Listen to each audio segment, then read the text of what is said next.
Hello everyone, இன்றைக்கி நாம் 10 month இருக்கிற பேபிக்கு எல்லோ பம்ப்கின் வச்சு ஒரு சூப்பரான லன்ச் டைம் ரெசிபி தான் பார்க்க போகிறோம். அதுக்கு முதல்ல பாசிப்பருப்பும் அரிசியும் நீங்கள் கொஞ்சம் ஒரு கைப்பிடி அளவு எடுத்துக்கோங்க. பாசிப்பருப்பு அதோட கொஞ்சம் கம்மியாக எடுத்துக்கோங்க.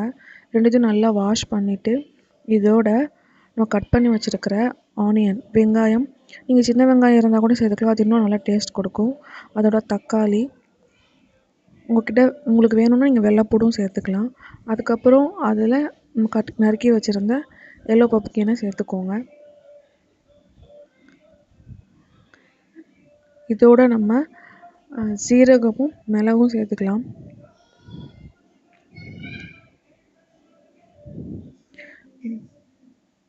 முடிஞ்ச அளவுக்கு நீங்கள் அதை தட்டியே சேர்த்துக்கோங்க. அப்போ தான் சாப்பிட்றப்போ நம்ம பசங்களுக்கு வாயில் கடிபடாது. இது இப்போ நல்லா இது முங்குற அளவுக்கு தண்ணி ஊற்றிக்கோங்க.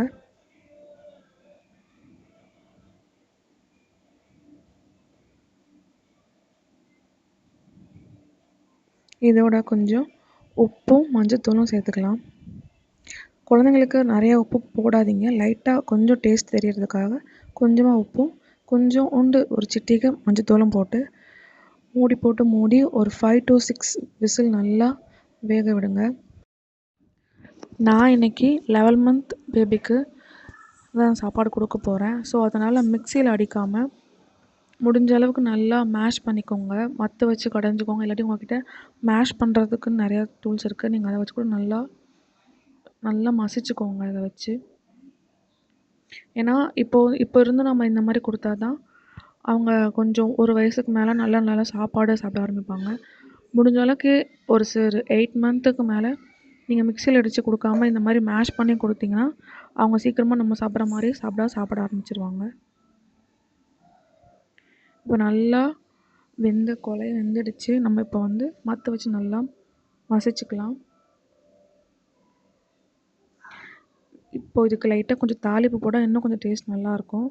ஒரு 2 ஸ்பூன் நெய்யில் கொஞ்சோண்டு கடுகு போட்டு அதோட பெருங்காயம் போட்டு தாளிச்சிட்டு அதை மசித்த சாப்பாட்டில் போட்டு நல்லா கிளறிக்கோங்க. அவ்வளோதான், நல்லா சூப்பரான பம்ப்கின் ரைஸ் ரெடி. நான் இன்றைக்கி இதோட ஒரு அவிச்ச முட்டையும் வச்சு ஊட்ட போகிறேன். முட்டையை நம்ம தனியாக கொடுத்தோம்னா கண்டிப்பாக சாப்பிட மாட்டாங்க. ஸோ அதனால் இந்த மாதிரி கொஞ்சம் டேஸ்டியான சாப்பாடு செஞ்சு அதோடு இதை வச்சு கொஞ்சம் குட்டி குட்டி பீஸாக வச்சு கொடுத்தீங்கன்னா ரொம்பவே விரும்பி சாப்பிடுவாங்க. என் பொண்ணு ரொம்ப பொறுமையாக உட்காந்து நிதானமாக சாப்பிட்டா. இந்த வீடியோ உங்களுக்கு பிடிச்சிருந்தா லைக் பண்ணுங்கள், ஷேர் பண்ணுங்கள், சப்ஸ்கிரைப் பண்ணுங்கள். தேங்க்யூ.